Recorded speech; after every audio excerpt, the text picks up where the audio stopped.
अगर आपका भी सपना है कि आप BSc honours nursing, BSc post basic nursing, BSc paramedical courses, MSc nursing, MSc courses, M technology का सारी चीज़ें आप एम्स से करें, तो एम्स ने 2024-25 के लिए आपका एडमिशन नोटिफिकेशन जारी कर दिया, एंट्रेंस एग्जामिनेशन का नोटिफिकेशन और आपकी फॉर्म फिलिंग की प्रोसेस स्टार्ट कर दी है।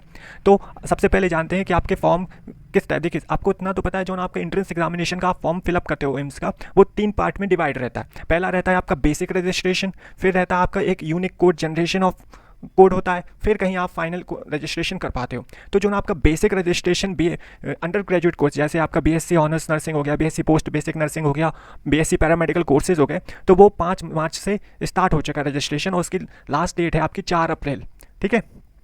और जो ना आपका, जैसे आपने बेसिक रजिस्ट्रेशन कर लिया, अब आपका एक जनरेशन यूनिक कोड जनरेट होगा, उसकी डेट है, स्टार्टिंग डेट है आपकी 12 मार्च को आपका कोड जनरेट होना स्टार्ट हो जाएंगे, और उसकी लास्ट डेट होगी 12 अप्रैल 2024।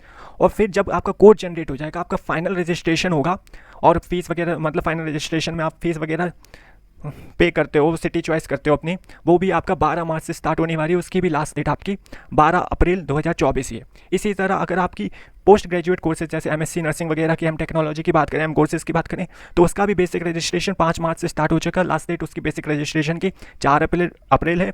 और आपका जो code of unique code generation है पोस्ट ग्रेजुएट कोर्सेज के लिए, वो भी स्टार्टिंग डेट उसकी 12 तारीख की है, 12 मार्च ही है, और लास्ट डेट उसकी 12 अप्रैल ही है। और फाइनल रजिस्ट्रेशन भी आपका 12 मार्च से स्टार्ट हो जाएगा पोस्ट ग्रेजुएट कोर्सेज के लिए, और लास्ट डेट उसकी 12 अप्रैल 2024 हो गया। शेड्यूल समझ में आ गया।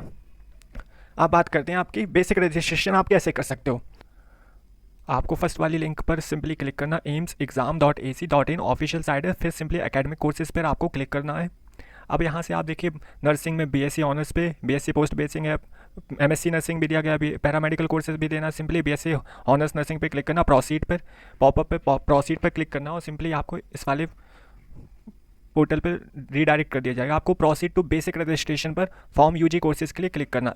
एक बात का विशेष ध्यान रखें, आपको एक ही टाइम सिंगल रजिस्ट्रेशन करना है, चाहे आप किसी में पैरामेडिकल के लिए करें, बीएससी पोस्ट बेसिक के लिए करें, या बीएससी ऑनर्स के लिए नर्सिंग के लिए करें। Simply click here for new registration पर क्लिक करना है। आपको ये बेसिक सी इंस्ट्रक्शंस दिए जा रहे हैं कि आपके पास फ़ोन नंबर, ईमेल आईडी वगैरह होना चाहिए, और सिंपली आपको प्रोसीड पर क्लिक कर देना है। हाँ, सबसे पहले आपको यहाँ पे नेशनैलिटी चूज़ करनी है, तो सिंपली इंडियन चूज़ कर लीजिए। अब आपको अपना फुल नेम लिखना है as per your 10th marksheet.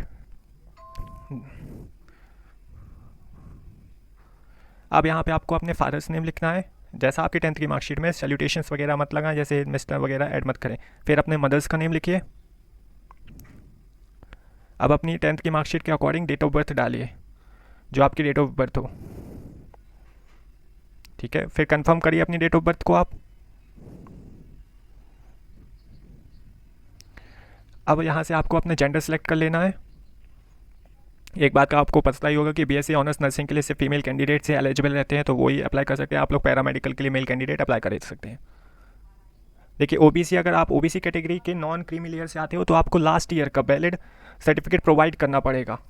ठीक है, सर्टिफिकेट का नंबर, सेंट्रल सर्टिफिकेट लगेगा भाई, स्टेट का ओबीसी सर्टिफिकेट नहीं लगेगा, सेंट्रल ओबीसी सर्टिफिकेट लगेगा। एक बात का विशेष ध्यान रखें।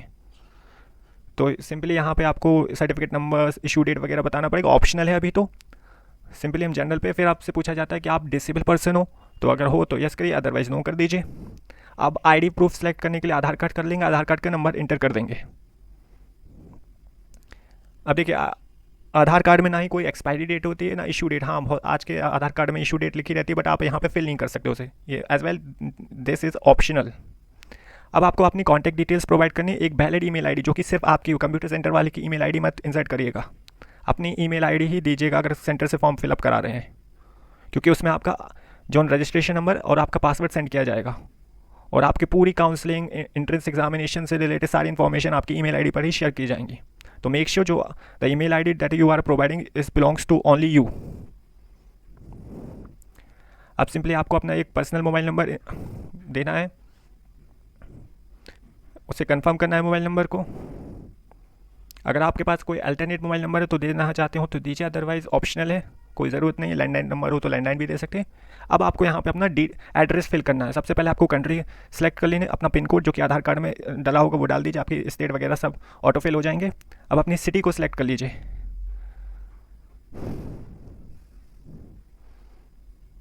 हाँ, अब आपको जैसे आपकी कॉलोनी, स्ट्रीट वगैरह का नाम लिख दीजिए जो हो आपका। एड्रेस 2 और एड्रेस 3 ऑप्शनल लाइन्स है, लेकिन एड्रेस 1 में तो आपको फिलअप करना ही पड़ेगा।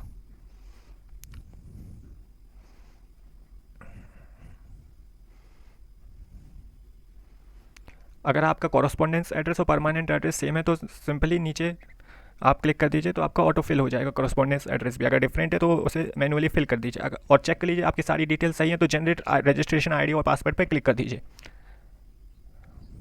ये देखिए आपकी आईडी रजिस्ट्रेशन आईडी जनरेट हो चुकी है, इसे पेपर पे नोट डाउन कर लीजिए और आपकी ईमेल आईडी पर एम्स के द्वारा आपकी रजिस्ट्रेशन आईडी और आपका पासवर्ड सेंड कर दिया गया है, तो उसे आप चेक कर लीजिए, क्योंकि इसके बाद आपको उसी रजिस्ट्रेशन आईडी और पासवर्ड से लॉगिन करके अपनी फ़ोटो, सिग्नेचर और लेफ्ट थंब इम्प्रेशन अपलोड करना है।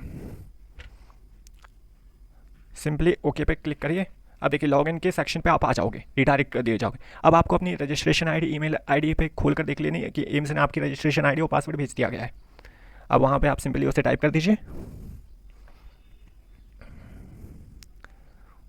अब पासवर्ड जो भेजा गया है एम्स के द्वारा उसे आप यहाँ पे कर दीजिए टाइप।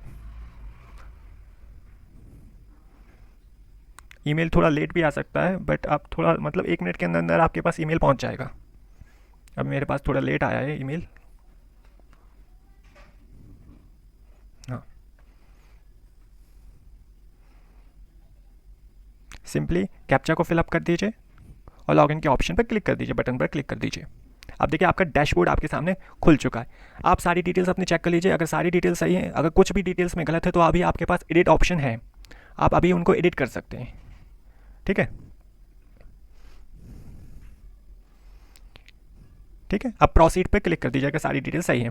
अब आपको यहाँ पे फोटो अपलोड करनी है। देखो फोटो का साइज़ होना चाहिए 3.5 सेंटीमीटर इंटू 4 सेंटीमीटर, 3.5 उसकी चौड़ाई होनी चाहिए, 4.5 उसकी हाइट होनी चाहिए, 200 DPI में होनी चाहिए, 100 KB के अंदर अंदर फोटो होनी चाहिए, 50 से 100 KB की वाइट बैकग्राउंड होना चाहिए, फोटो ब्लर नहीं होनी चाहिए, ना कोई शेडो वगैरह इस टाइप से।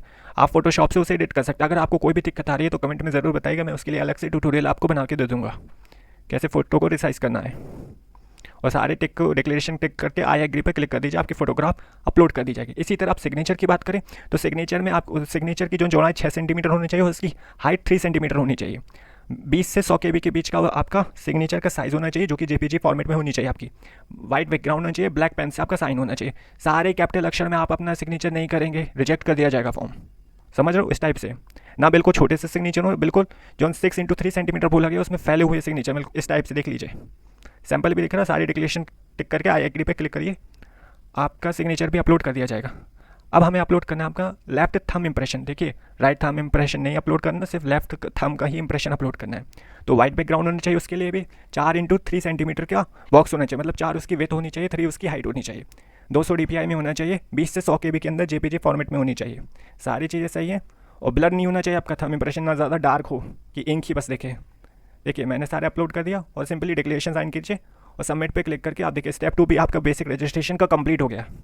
ये देखिए आपका बेसिक रजिस्ट्रेशन डन हो गया। अब 12 मार्च से आपका unique registration generation of unique code होगा, वो जनरेट होगा। फिर उसी के जब आपका कोड जनरेट हो जाएगा, आप सब्जेक्ट अपना सेलेक्ट कर लो कि आप ऑनर्स के लिए अप्लाई कर रहे हो, कि पैरामेडिकल कोर्सेज के लिए, पोस्ट बेसिक नर्सिंग के लिए UG कोर्सेज में अप्लाई कर रहे हो, तभी आपका कोड जनरेट होगा। फिर आप कहीं फाइनल रजिस्ट्रेशन कर पाओगे, फीस पेमेंट वगैरह कर पाओगे। अगर जानकारी अच्छी लगी तो चैनल को सब्सक्राइब और दोस्तों के साथ जरूर शेयर करें। और latest update final registration generation वगैरह कोड के देखने के लिए, ट्यूटोरियल पाने के लिए मेरे चैनल को जरूर सब्सक्राइब करके बेल आइकन को दबा के रखें। Thank you.